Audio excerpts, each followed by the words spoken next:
No, Welcome back. I'm getting the finger. Welcome back to the Other Side Lifestyle Podcast with Jim and Aram. Dave might not know this, but that will be the introduction where I interrupt myself and say Aram was giving me the finger. He had something in his eye. It looked like he was yawning or something. I make a comment about, I'm sorry to bore you.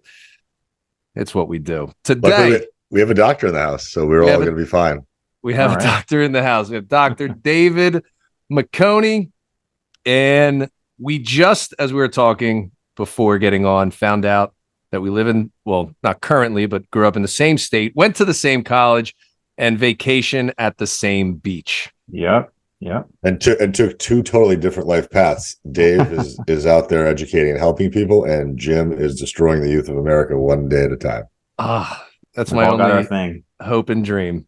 You have to destroy lives so then you can build them up. Yeah, it's like the Marines. It's like the Marines. That's my goal for the most part with people. I'm gonna pull up Dave's post that will give him the best introduction that I can possibly give him. So Dave is somebody that I've been following for a while, and then I fell immediately in love with him after this post. And the post said, unless you happen to have a PhD in a very related field, a doctorate means very little in the fitness world and absolutely not make you an expert in nutrition or exercise science. Dave, talk to us about where you're from, what your education is, and why that post was important for you also. Sure. So, so where I'm literally from is, grew up in New Jersey. Jim and I were just talking about that, and went to college, studied exercise science there, and then went on to get my DDS. So that's Doctor of Dental Surgery degree. So now I'm a practicing dentist. I coach people. I train people. I've got the podcast, Brains and Gains podcast. It's something I've been passionate about since I was really about 12 to 14 years old is when I got really into it. Regarding that post, it's just something, we see all the time. And there's, I call it promiscuous expertise. I've heard that from somewhere else. But basically this idea that's a great term. Yeah. Just because you're an expert in one thing does not mean that you're an expert in even somewhat related fields. Huberman. Well, so he's certainly an example. And it's very understandable that you have a platform like we do that you are going to branch out into other topics, and that's fine. I'm very interested in finance, in psychology, but I'm not a true expert in that, right? And so I can talk about it, I can speculate on it, but it doesn't mean that you should necessarily be taking my advice or my word as gospel there. And I think we see that with a lot of these people. I mean, you mentioned one name, but there's a lot of names in these kind of tangential topics where people have some expertise and then they cross over, and people assume that because they said it, that it's necessarily going to be accurate. And it sometimes can just be flat out wrong. And I think if the person is representing it as true and not necessarily, hey, I'm just kind of discussing it, then you run into a lot of problems there. I feel triggered for Paul Saladino with that introduction.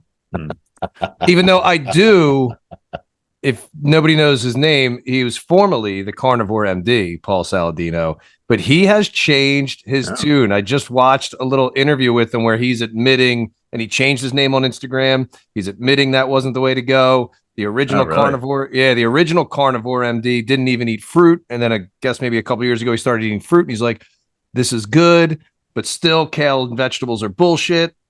And now he's talking about how he is eating vegetables. He's feeling better. Yeah. And all that stuff. Wow. And now it just seems like most of his things, if they're recent, you can't tell with Instagram the way things show up, but the vegetable oils, the seed oils, things like that is what he, for the most part, demonized. He might still hate kale. I don't know.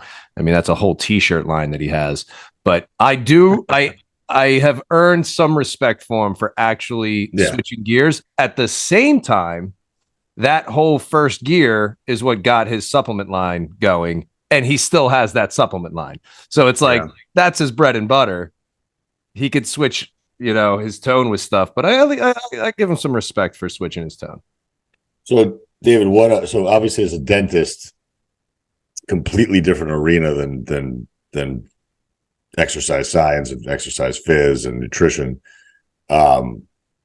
How do you find the time, man? I mean, shit, I know dental practices that are crazy busy, and then you said you're also coaching and training people. Like, how do you make it all work?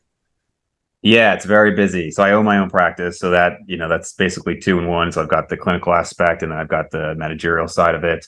I coach people. I have started to take fewer and fewer clients just because it's just not, to me, that is more something I do as a passion and it's a hobby. It's not really something I do from a financial standpoint. It Sure. makes up a very, very small portion of what comes in. And for people who have seen a number of episodes of podcast is kind of like a closed loop as far as like the money comes in. I donate quite a bit of it to charity. And so that's not why I'm doing it. And so if I'm taking on more than, honestly, even half a dozen like clients that I'm truly working with at this point, it's just starts to be, I think the quality goes down. So I usually say 5 to 10 people at a time I'm helping out. And then, the rest of it is just kind of, and even, I'm sure you guys get this too. People reach out, they say, I can help build your brand and I can do all this stuff and get you more clients. It's like, I'm really not looking for more clients. Yeah. So, it's just a lot of stuff like that. Now, a lot of your stuff and your podcasts discusses this, and a lot of your posts discuss it. You seem to have a pretty heavy lean into the hypertrophy world. Yep. And I tend to be somebody that falls into that camp, but I used to be biased towards certain things. I can very much admit that I have a bias towards bodybuilding and hypertrophy as the best modality for body composition improvement. Mm-hmm.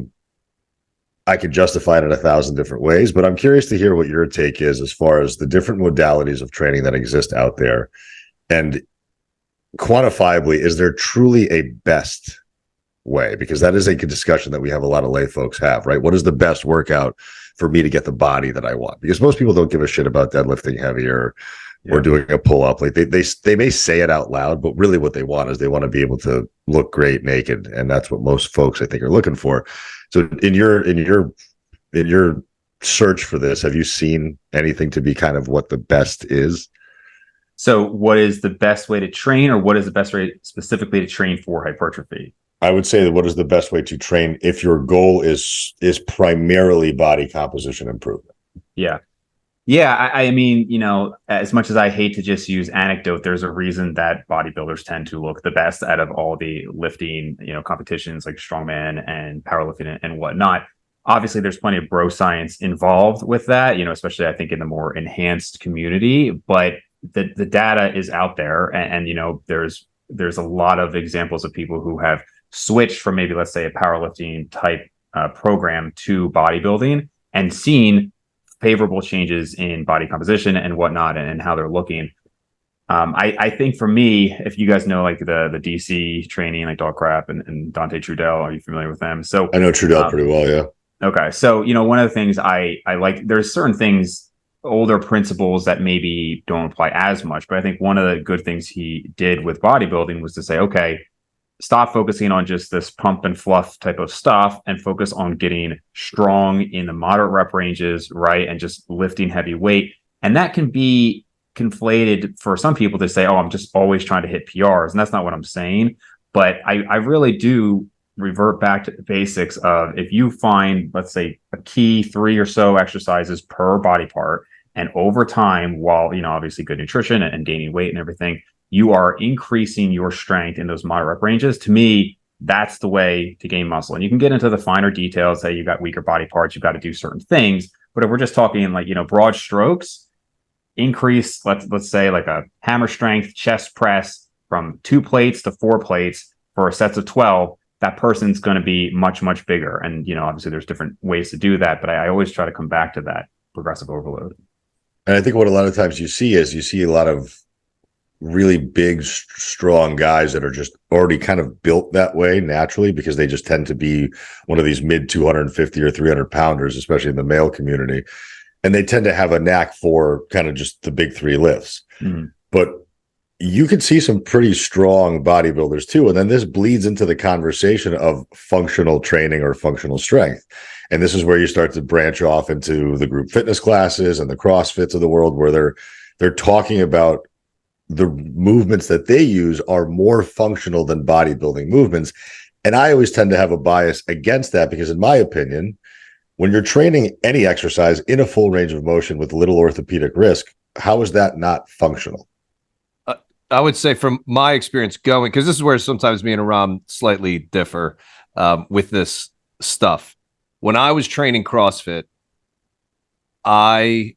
you're sore a lot. I did have better mobility with things. I was able to do front squats, thrusters, things like that. Now, what's functional? Carrying groceries in or having to handle some kind of a wild situation where you're getting down low. So that's the weird thing where it gets into the functional thing. And then when I shifted and I had a coach that was really programming things based on some of my shortcomings with being a little tilted pelvically, doing a lot of single leg stuff, I ended up feeling the best. I did have a lot of body composition changes doing that type of training to Aram's point with it was more bodybuilding type stuff, but there was that functional undertone to a lot of the movements. So I think it's like, what is functional? I feel like that's just changed over the years. Like, what does functional even mean?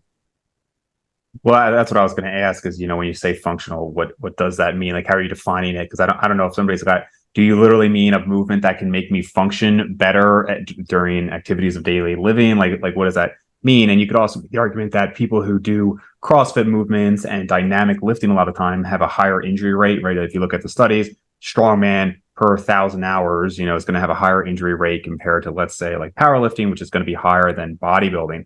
And if you look at most 50-year-old, body, or let's say 50-year-old powerlifters who've been doing it for 20 years, most of them have a lot of injuries, right? Not everybody, but a lot of them have injuries. Is that 50-year-old who's riddled with injuries more functional because he's been doing the big three, but now he's got all these injuries compared to bodybuilders who a lot of times they're really not that injured? I mean, again, broad stroke, but I would say, how can you prevent injury long term so you can be doing this and not be hobbling, talking about how you used to be able to do stuff, Yeah, I think some of the bodybuilding, the people that are injured, it was just overuse injury over time, not the average. So the people that are listening understand when we say that stuff about bodybuilders, that would be just anybody who's in the gym training bodybuilding style, not trying to get 100 pounds on their frame, which does have a negative. Even when we talk about BMI, like BMI we can't use, but at the same time, a 5'8", 312 pound bodybuilder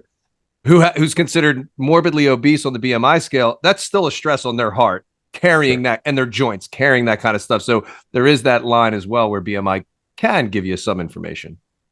Yeah, Dave, curious to hear your point on this.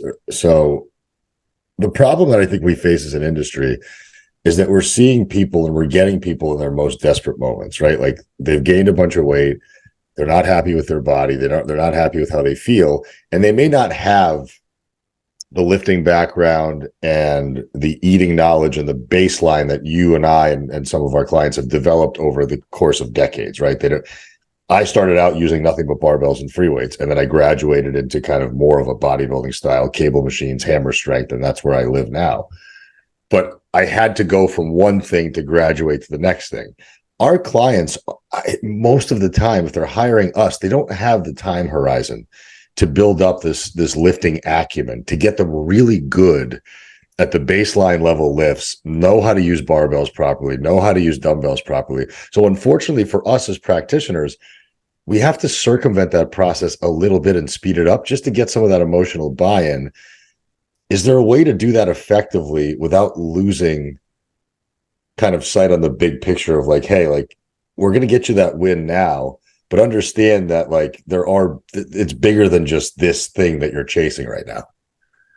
Yeah, I think that's probably one of the biggest factors as a coach. And this is something I talk about frequently because at the end of the day, I mean, really, even if, we all want to think we have like A+ programs and coaching and whatnot. But honestly, even if you got your client to very consistently do, let's say, a B- program, if they're coming from nothing, they're still going to get better results, right? A lot of it is the psychology and getting that buy-in.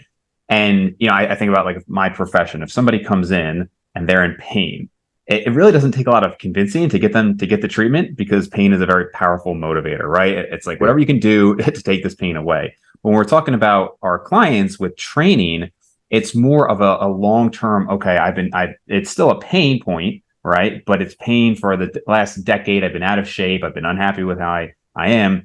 And to tell them, well, it's going to take this very long time. I don't have this solution, like here's Ozempic or something, it's going to take a long time. A lot of that is how do you get the buy-in? And personally, I feel like I try to come back to that progressive overload, because at some point I'm not going to be coaching this person, and I would like to get them into a pattern of those small dopamine hits over time. That's like, oh, this was better than last time, and this was better than last time, and maybe it's not progressive overload in the gym. Maybe it's like, hey, frequent weigh-ins can be helpful. I mean, again, studies show that people who step on the scale more often tend to have better success. And I think part of that is that they're obviously monitoring something, but if they're seeing that number go down over time, if that's their goal, then that can be a good strategy as well. But a lot of it's just that psychology. And the psychological part is where I think a lot of coaches today are just missing out on. They're not having these conversations with people. Like I'm spending so much time on the phone just discussing why any resistance to non-compliance, right? I want to be able to make sure that if there's non-compliance or non-adherence to a plan, I want to be able to nip it in the bud before it becomes a problem. Because the reality is a lot of coaches are going to be reactive. So they're going to hear about somebody's problems a week or two afterwards, and they've submitted their check-in form, whatever else. And then now they're getting feedback on something they've already forgotten about. Mm-hmm. Like when I get training videos from people, I'm immediately like, if I can answer them immediately, I will be like, hey, where do you feel that? Like they're doing a lat pull down. Do you feel it in the lower portion of your lats, if that's the intention? Mrs. Jones is not going to remember where she felt the lat pull down a week from her doing it. So if you give her a review a week after she sent it to you, I mean, this process is going to be, this already long process is going to take even longer, because you can't do things in real time. And in my opinion, these things need to be addressed in real time. I'm not sure how you feel about that. Yeah, I think it probably depends on where the person's coming from. I have some clients who I, will text and I talk to on a nearly daily basis. And I have other clients who they're fine with every 2-week check-ins. And obviously those are completely different scenarios. If somebody's got a lot of experience, they might just say, hey, this is what's going on. I'm kind of stalled. What would you do differently? There's some people who, and I think this is one of the nice things about not doing it for, my main career, is that I can sometimes turn people away if I don't think it's necessarily what they need, or I'll say, hey, just maybe a consult, maybe like a 1-hour consult, rather than you don't need comprehensive coaching. I'm sure you guys have a whole spectrum of clients, but some people are going to have a much greater background. Another thing, I don't know if you guys coach people into contest prep, right? But something like that is going to be way more involved, right, than somebody who's just like, hey, I'm just trying to get generally healthier. I think the contest prep stuff would almost be easier, to be honest with you, because those people are so dialed in. Yeah. And they have such a strong why that, like, your average person, the weekends are here, the travel stuff, the family stuff, the fuck it's are creeping in. I think the contest prep people are more dedicated on average, but there's a lot of neuroticism. Needy. Yeah, for real, especially as it gets closer, constant hunger, especially if it's their first competition. And then it's like, a lot of people are not prepared for what's going to happen as they get lean. So there's both sides to it.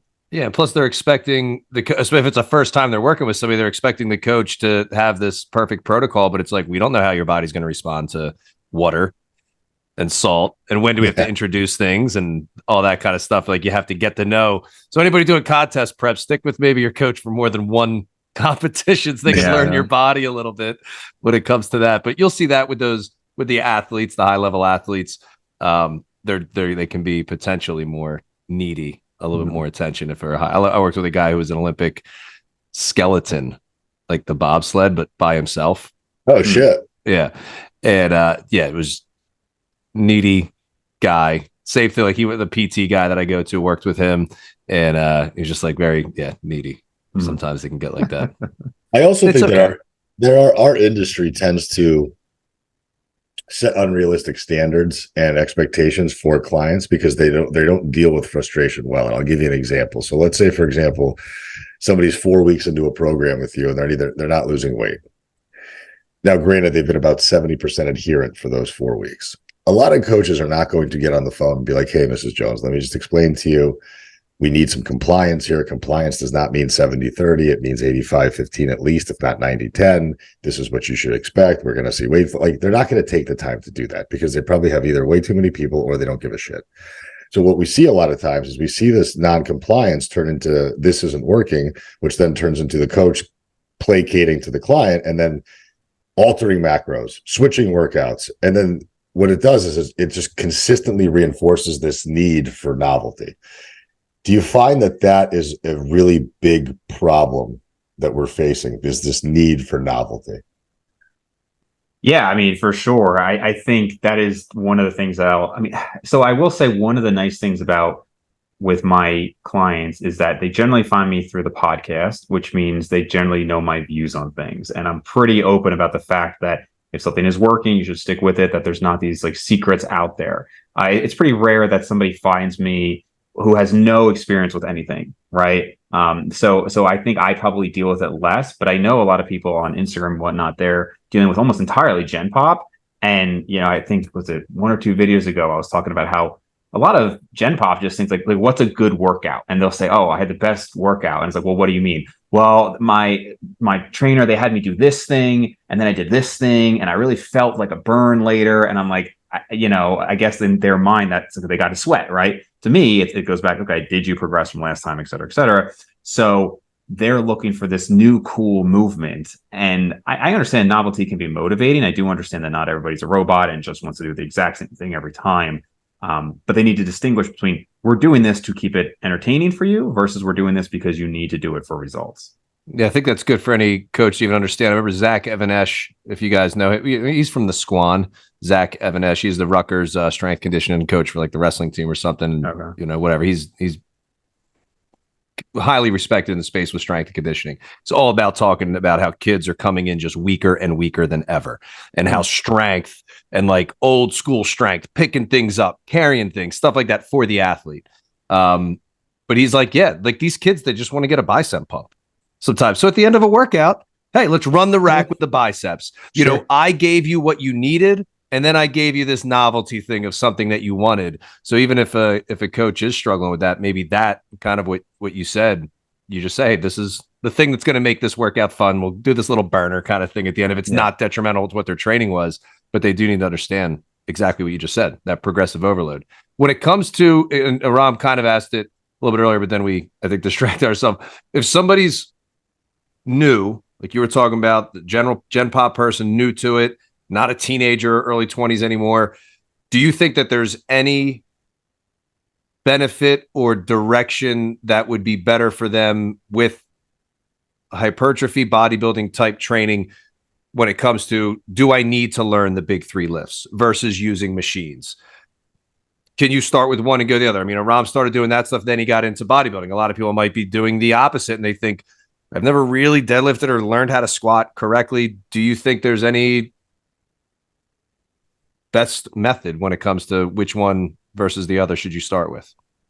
Yeah, well, first I would say I don't think there needs to be a dichotomy between the 3 big free weight lifts and then like machines. Like I think to some people, they think like you're powerlifting, you're doing these things, or you're doing like, these lightweight, like Cybex machines or whatever. And I think there's a broad spectrum there. I don't think there's anything special about a barbell squat, barbell deadlift, barbell bench, right? But I do think that's gonna piss a lot of people off, Dave. Watch out. Yeah. What's funny? Like, I don't know your viewers, because sometimes you lose sight of, you kind of get in your little bubble, right? Because the people who I talk to regularly, that's not a controversial statement. Like at this point, that's kind of accepted, right? Yep. But you're right. There's probably a lot of people out there who are like, oh my God, like that's, like maybe Mark Rippetoe's like ripping out his remaining hair or something. But to me, I think that if you look at free weight movements, there's a lot of great benefits to them. I think if somebody was just to go in untrained and just do strictly machines all the time, I mean, I don't know if I've seen too many examples of that. I wouldn't love that. Like I wouldn't say to do that unless somebody was like so obese that there was actually a risk to doing a lot of these free weight movements, right? Like they're so obese that they literally cannot squat down. There's like an injury risk there, then maybe. But for the most part, I do think it would be beneficial to incorporate some free weight movements, maybe just not the big 3. I don't necessarily think that, like a barbell bench press is necessary for anybody compared to a dumbbell bench press, for example. And it kind of goes back to go ahead. And goals too, right? That's what I was just going to say. If I have a 50-year-old female who's looking to improve body comp, she doesn't have to fucking touch a barbell bench press ever in her life for any reason outside of just she feels like it or saw it on Instagram. Right. And then, I mean, the amount of exercises now that we're seeing that are turning into 1 rep maxes, like the fucking hip thrust. Oh yeah, is now like the new popular thing that we have to max out on. What's your max with the hip thrust, Ron?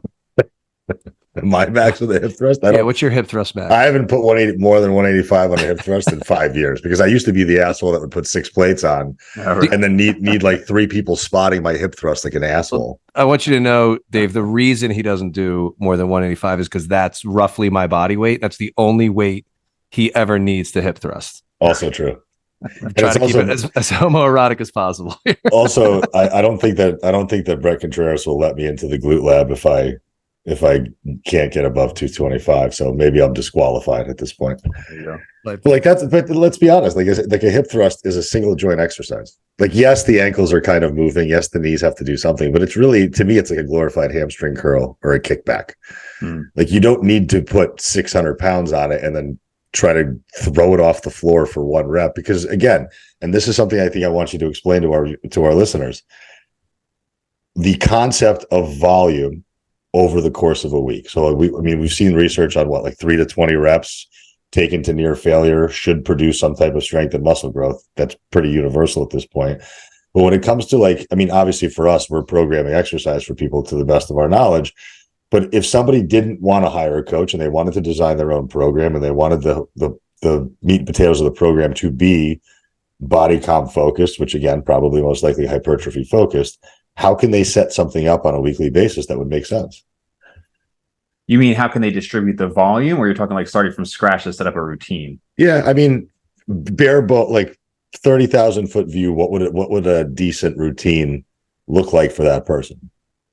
Yeah, I mean, so I just want to keep this very, like I said, very broad. Because what a dick question. It's a tough question, but I think it's an important question. Yeah. No, I mean, it's just because there's so many factors that go into it. Obviously, it's like I know. But again, depending on one's goals, like if you're saying to me, okay, like I'll try to make it a little more specific by using examples. So somebody comes to me and they're like, hey, 40 years old, overweight, maybe I lifted a little bit in high school, but pretty much nothing since then. I want to lose fat, but I am also, I'm kind of quote unquote skinny fat. So I want to gain, muscle in that situation. And this is a whole separate conversation, but we could talk about the ability to recomp and whatnot. And in that situation, that's almost certainly possible for that individual, right? To gain muscle and lose fat concurrently. I would probably start them. I personally like either a full body or an upper lower split in that example. I don't think there's anything wrong with bro splits. I know they got a lot of hate for many years and then some, they kind of come back. I think bro splits can, and you got to define bro split, but I think let's call it body part split can be fine for many people. But if somebody's totally new to it, I'm not going to say, hey, like you need a day for your biceps and triceps. Like I'm just probably not going to be prescribing that, right? Yeah, when you're 40% body fat, you don't need to be doing arms for 2 days. Yeah. So, and I also want to be realistic. So sometimes I'll set a routine where it's like, look, this routine can be done between 2 to 4 days per week. Right. So that you're not feeling like crap if you had to miss a day and then you did 2 days, or if, maybe like the family's away and you just have some time and motivation and you want to go 4 days. And I think that can be done with an appropriately scaled full body routine.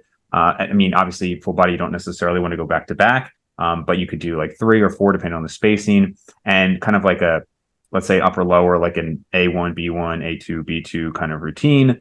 And this way you can go back to back if you need to, but if it's a tough week, a lot of stress at work, you could just do one of each, and trying to design that. Now, again, program design could obviously be a whole podcast in itself, but yeah. So, but in terms of volume, I start people with relatively low volume, again, because the psychological aspect. I don't want to tell this person like, okay, so you got to do 4 sets per body part per workout. And if it's full body, then, you got, let's call like the 8, shoulders, biceps, triceps, chest, back, hams, quads, calves. So now you're doing, 32 sets. It's only 40 sets. It's not a big deal. Yeah. It's just like, and then that's very overwhelming for somebody who's, that'd be overwhelming for me, right? I don't want to do 32 sets, like really hard in a workout, especially if it's my full body. So, I do start people relatively low because the stimulus you need at that level is so minimal. A 40-year-old who hasn't lifted in 20 years, you really don't need a ton of stimulus. So I'll sometimes start people with,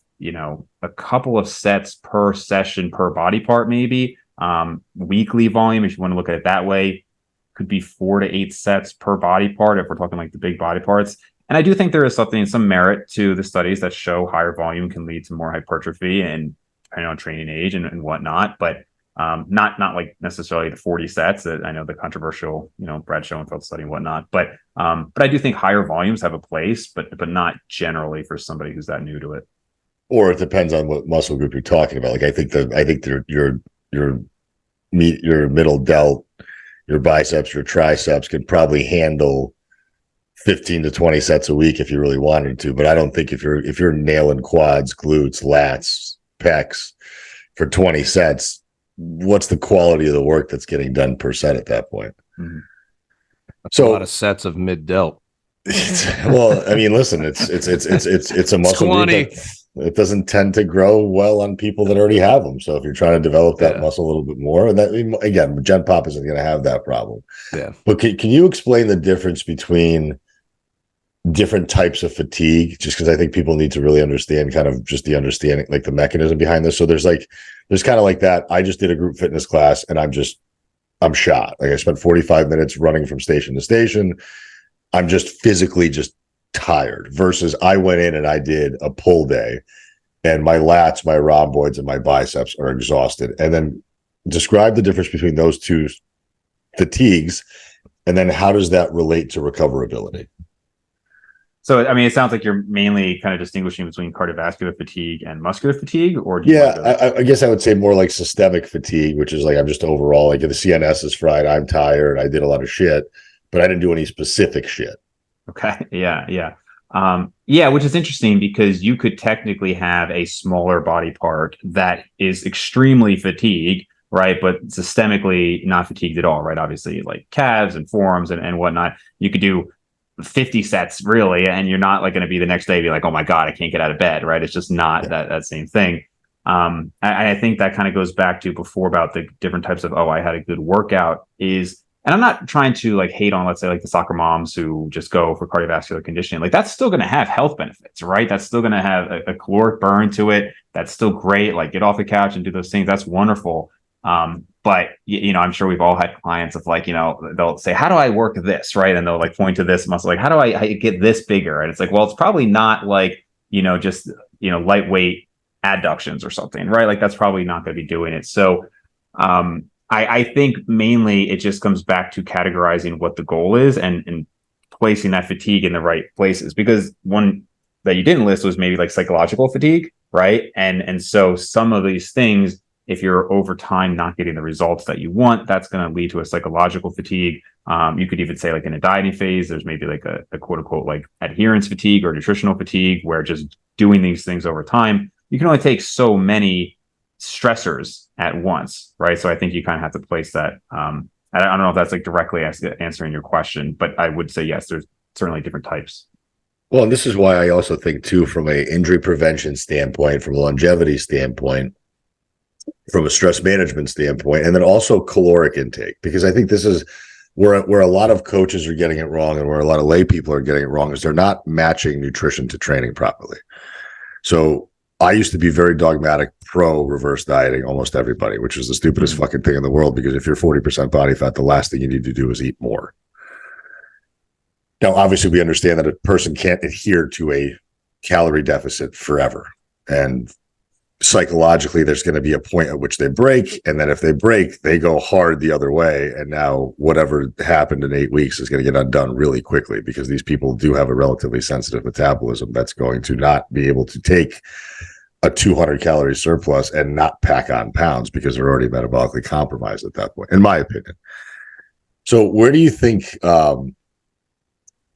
if there's a best practices out there, right? Because fueling somebody for CrossFit versus fueling somebody for a bodybuilding style routine versus fueling somebody for a powerlifting style routine are all distinctly different. So can you just explain to folks in the easiest way possible why those fuel sources and why those fuel requirements are different with each type of modality? And are we assuming in this situation these are all during, let's say, like building phases? Are we like ruling out maybe like a contest period? Let's pull away any. Let's keep it in the Gen Pop realm. Let's just keep these as enthusiasts who are just trying to improve. Mostly, again, I want to be a little bit leaner and look like I have actually worked out. Yeah. So, I mean, you and I might have different opinions there. I'm not sure what your thoughts are. I don't.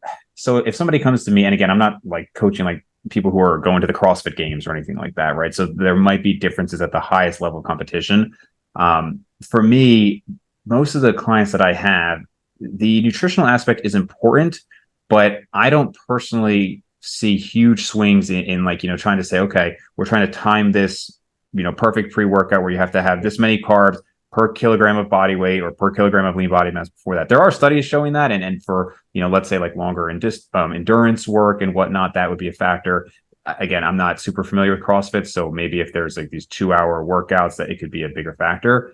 I don't personally focus on a lot. I think for me, I kind of say, okay, let's set a calorie amount that makes sense for your goals. Let's set a protein amount that makes sense for your goals.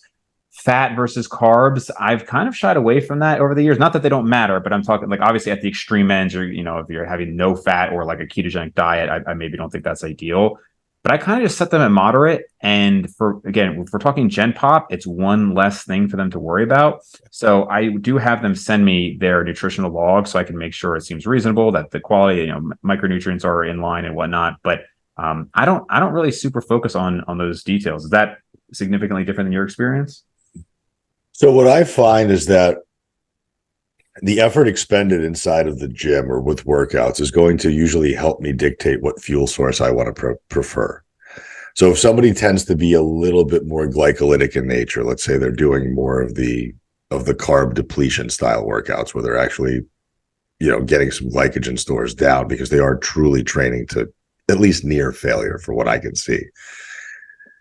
I'd be a little bit more apt to give that individual a bit more of a higher carb allotment, and maybe I'll moderate and lower fats a little bit because I just don't think we need it. Sometimes I'll go into a calorie cycle with people depending on training days and non-training days, and I find that works pretty well if they can manage the variance. But you remember, I'm sure you've read Charles Poliquin stuff. Yep. Poliquin was huge on like earning your carbs. Mm-hmm. And it's hard for me to disagree with him because I've seen it in practice, and obviously in the Gen Pop category, it's much harder to make these inferences. But in leaner, more trained individuals, it's not hard to see when somebody's dogging it, training wise, and you're giving them more carbs. They look fluffier, they look more water retentive, and they don't perform as well because their body is not turning over that glycogen as fast as we think it is. But when the training intensity starts to go up to a place where they are starting to get to near mechanical failure all the time on all their lifts, they're going to start burning through carbs like a motherfucker. And before you know it, these people can be getting up to 400 or 500 grams of carbs a day because they have the storage for it. But I don't think that's ever going to be the case for anybody in the Gen Pop community because I don't think they train hard enough. And B, I don't think they're consistent enough with how they're actually eating on an average basis. Yeah, Paul Kuhn had a lot of interesting ideas. I mean, some I thought were great. Obviously, he was renowned in a lot of ways. Other ones, like I think at one point he was talking about 40 grams of fish oil per day and things like that. I don't know if you remember. Which is like 100 grams of fat. Yeah. So, he was an interesting guy. But I don't know if you saw the research. I mean, this goes back several years, maybe many years at this point, so they were looking at like glycogen depletion in athletes, and for just lifting, total amount wasn't really that great, where there was kind of this idea, well, you don't have to worry about it. And then some newer research came out, and Eric Trexler, if you're familiar with him, he did a good piece on this, just showing that, well, maybe that's true, but when you actually look at some individual muscles over a longer workout, it might actually be a factor, and maybe you do have to factor in that. So to your point, if you have somebody who, has a lot of muscle mass and they're really killing it in the gym, and they're going to failure and all these things, that may require more specificity towards higher carb amounts, right? And quote unquote, like earning your carbs. So I wouldn't disagree with that. But I would just say most people, it's not a big factor. No, and I think it's the only other too factor when it comes to carbs with people, as far as I'm concerned, is their stress levels and things like that. I have somebody who's maybe not training super intensely, but their stress levels are high, and the carbs can help with bringing cortisol down. if it's in a controlled way, the timing of it. I've had people where we time carbs, even though that's not necessarily the same thing as the volume of carbs, to help them sleep in the evening. They're having a hard time sleeping. We have some carbs in the evening. It helps them sleep. So there's more factors when it comes to maybe a higher carb. And then somebody who's on testosterone is not going to need as much fat. But I do get concerned with prescribing fat too low for an extended period of time in terms of hormone production and things like that. So it does kind of going back to what Dave said, like for most people, it's middle of the road. Yeah. But you'll get these people that's like, oh, is 35% better than 32? Is that why I can't lose weight? Because my distribution, it's like all these things are a big range. When it that used to be a big thing, though. I mean, thankfully, I mean, at least in the circles I'm in, I don't hear it as much. But back when I was getting into this, like my teen years, percentages of these things were so big. And I remember, I mean, I had such detailed logs trying to find these patterns of like, well, I added sweet potatoes, so now I'm at 40% carbs instead of 35%. And is that why this thing happened? And it's just, you could try to find patterns in anything, right? And it was just a lot of, nonsense, really. Could you give a range? Because we're throwing out phrases like low carb or high carb or low fat or high fat. Could you give some ranges so that person listening, what the hell does that even mean? Where would you then classify, like, this is low carb? Because Aram just said something, we could bump the carbs up, then he jumps to 400 or 500, where some people are like, well, 150 is super high for me. Yeah, 150. So when in general, when you are saying low, high, moderate, in terms of grams, not percentages, where would you throw those numbers? Well, I was going to say, I'm glad you mentioned, because percentages don't really mean a lot. I mean, there's something to be said for percentages, like in the context of like a ketogenic diet, right? Percentages actually do matter. But for the most part, we're really talking more like gram values. I personally try to keep protein around what I would call moderate, and I would say that that's like 1 gram per pound. And obviously, you're you said familiar with DC, Dante Trudel. He for a long time was pushing 2 grams per pound. I think he still is in favor of that. I'm not sure, but most of the industry has kind of backed down from that. There's nothing supporting that having any benefit. But look at who he's working with also, right? I mean, he's working with some top level bodybuilding athletes who are some of the best in the world and the most muscular in the world, who, they could justify 2 grams per pound.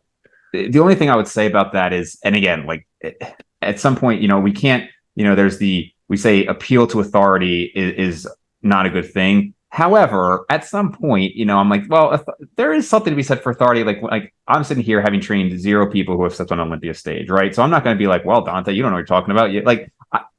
Way more experience in that realm, and I do understand that. I would just say I've seen many times where people will say, oh, well, this worked for me because I added 3 protein shakes and I started growing. It's like, well, yeah, you also added like 600 calories from protein shakes, so you're not factoring in that you did these other things too, right? And so. Just, a lot of like confounding things there. Yeah, but we're talking to the average person as well. I mean, you have some guy that's trying to get on stage and he's starving his ass off. Maybe 2 grams of protein per pound is effective. Yeah. But for the average, so moderate 1 gram per pound roughly. And then where would you put in terms of minimums desired, or highs so or lows? People aren't confused. Desired body weight. Like if you're a 250 pound, 5'3" woman with 50% body fat, you don't need 250 grams of for that much. Right. Yeah. And that's why a lot of people use like lean body mass, right? And like they'll, that can be logical in a lot of ways. The problem with trying to put a specific gram per, kilogram or body weight with fat and carbs is it is so contextual. So, like I have had people where I could obviously I'll say, you're eating 500 grams of carbs per day. For most people, that is pretty high carb, right? Yes. But for that person, like we could say, well, we're going to go lower carb or low carb, and maybe for them 250 is low carb, whereas for somebody else, it's very high. So I don't know if I could really give you. I mean, these numbers are out there, like the textbook of what is recommended, and at least this much amount of fat per gram and whatnot, or gram per pound, excuse me. I would say, typically you'll see people say at the minimum, you want at least 30 to 35 grams of fat, just as like, again, a broad recommendation for normal hormone production and whatnot. But even that's really not specific. And I think this question is really got to be based on the person.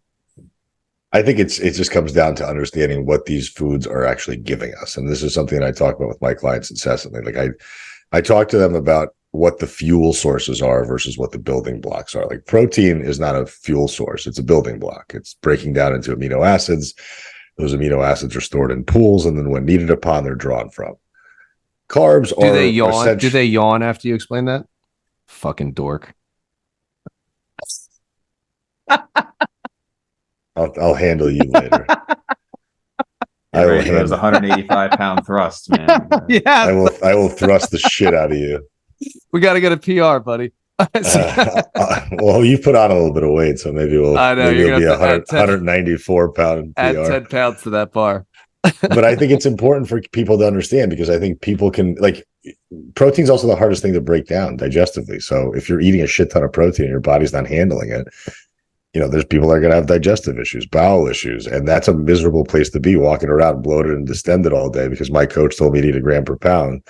And now I'm eating a gram per pound and I'm working out twice a week. Like, I don't need that much protein because my body's not going through that level of breakdown.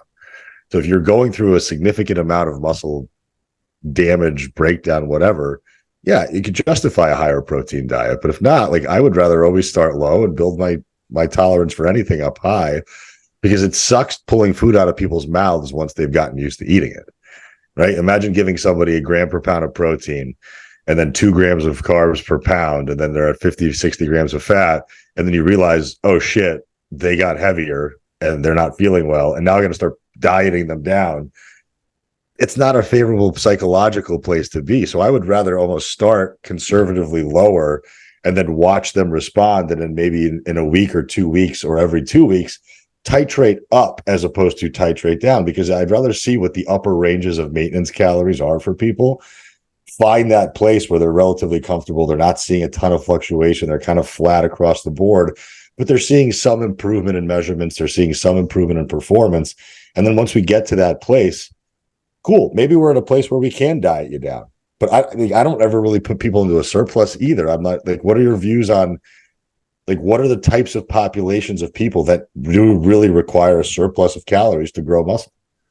Well, I was going to ask real quick before we jump into that. Just so I don't know how old you guys are, but I know that you've both been lifting for a long time. Do you find with client ages, because we kind of talking about this generic 40-year-old person, do you find that you have to make a significantly different nutritional approach for your older clients? I mean, obviously we can talk about training and injury stuff too. And Jim, you had mentioned, if somebody's on TRT, which generally, although these days there's plenty of 20-year-olds and whatnot on TRT, but TRT. Right. But do you guys find that you really have to change the nutritional approach as somebody's getting older, or do you find as long as they're training hard, it hasn't noticed that much? I'm gonna always usually base it on what I'm seeing in the mirror as far as body fat. Like, it's not hard to tell somebody who's got a lot of visible muscle mass versus somebody who's got a lot of visible fat mass. I'm not going to go 12, 13, 14 calories per pound for a fat person who needs to lose weight. I used to, and I got people fatter, and I wish I can go back in time and take these people back and be like, I'm sorry, I fucked up. Mm-hmm. Now I take a much different approach. Like, if you're a lean person, I'm going to push calories on you until I find that you're going to start gaining weight. And then that's easy. We pull back. But if you're fat, I'm not. It's hard for me to justify going above 10 calories per pound. And that's irregardless of age to me. Yeah. The thing is, most people who come to me from, again, a more gen pop category or less trained, fat loss is the goal. So in that case, obviously I'm not going into a surplus or even maintenance. Yeah. I mean, yes, they could slowly recomp, but if they're untrained, they can recomp while being in a significant deficit, right? They can still gain muscle while losing a lot of fat. And there's no reason you need to go incredibly slow. The only time, but I certainly put people in surpluses, but usually it's when they're relatively lean. Like, most people come to me if they're like 18+% body fat, they don't want to bulk up.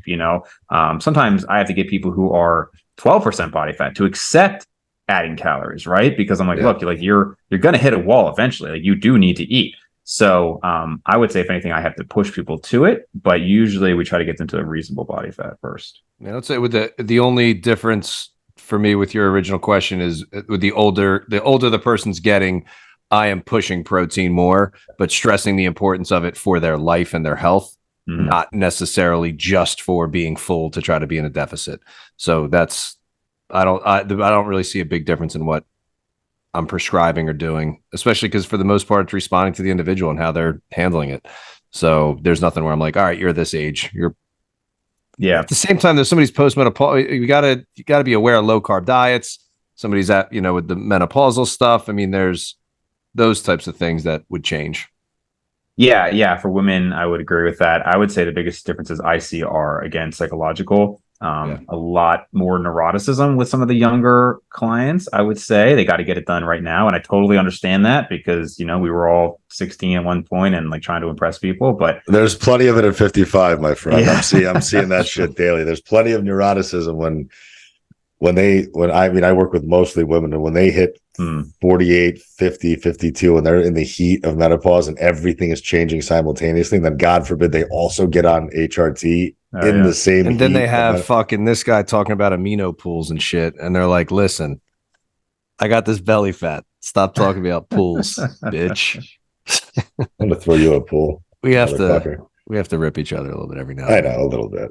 You're on vacation, though. I want to keep you relaxed. Yeah. Dave, I was going to ask you opinions on stuff like low FODMAP, gluten-free, dairy-free, obviously all very case specific and contextual, but I think a lot of times these things are being regarded as like absolute saviors of people's lives, and then we see a ton of research that says like, well, it's irrelevant. It doesn't matter whatsoever. Like seed oils don't matter, dairy doesn't inflame you, gluten's fine. Artificial sweeteners are going to not kill you whatsoever, but there are digestive ramifications to anything you put in your mouth. So where do you sit on those types of things?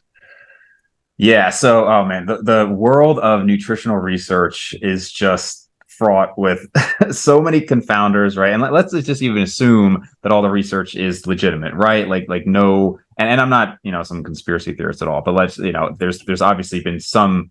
It's not legitimate. We know it's all not legitimate. The sugar studies that are paid for by Coca-Cola, we know that. But let's just assume even like not even talking about that. Yeah. There's so many confounders with these, right? I mean, it's very hard to have a like long-term randomized controlled trial of nutritional studies. It's just, and I don't know if that's really ever going to get much better. With a completely diverse, you'd have to do that with every demographic. Right. As well. Right. So it's you're going to do a vegetable oil thing, long-term, all this in this demographic, all that stuff. Because every study is like 22-year-old college female athlete, soccer player. Right.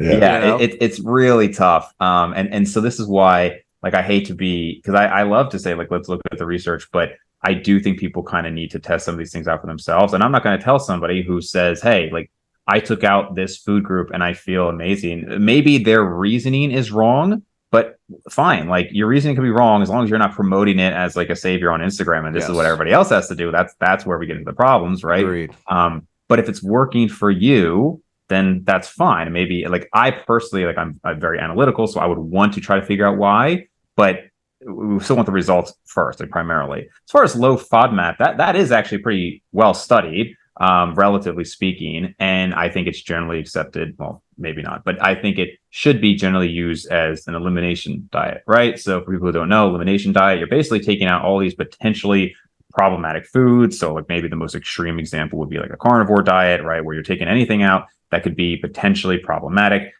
But generally, the idea is that you slowly add things back in to see how you feel. Right. And hopefully you can get to the point that you're not so restrictive and then you are feeling better. But this is mostly based on symptoms, not really based on like, are we seeing long-term health outcomes, right? Like being gassy throughout your life is not like a good, like desirable thing. But I don't know of any research that's saying like this is also going to like really harm your health long term. Right. It's just not comfortable and it's a situation you want to be in.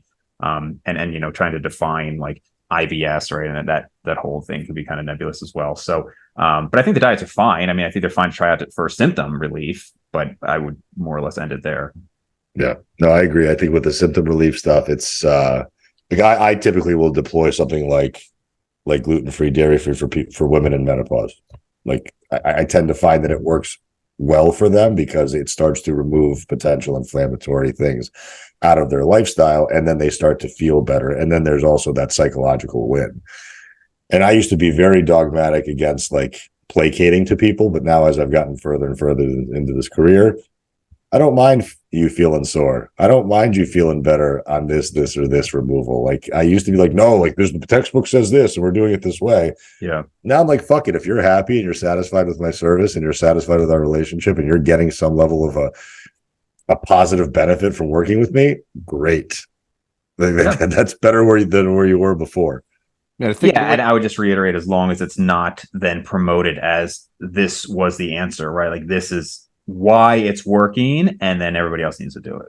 Yeah, I think that you've touched on that a few times throughout. Of fuck around and find out. Try these things out. See what you like. See what modality you like. Try. Hey, if you heard something about vegetables, you want to take them out of your diet. See if you notice a difference. Cool. And there's also times for a season. Somebody does carnivore and they feel great and they think it's carnivore.